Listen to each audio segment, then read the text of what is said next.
Yun guys, naganap lang ako ng pwesto na pwede natin discuss kung magkano lahat ng nagastos natin sa pagpaparehistro ng motor natin.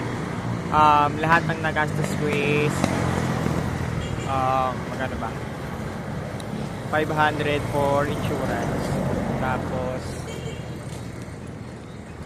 emission 200. Bali may discount si LTO ngayon na first 1,000 na 1,000 na vehicle na papasok sa kanila is magkakaroon ng 300 discount for emission. For emission tama. Tapos 86 naman para dun sa para sa payment ng CR natin. Bali total of 1,400. Think 1,400. Hindi pala, may discount pala tayo. Bali 300. Sige, compute ko na rin, lagay ko na rin dyan yung kung magkano. Solid na, pwede na mag long ride.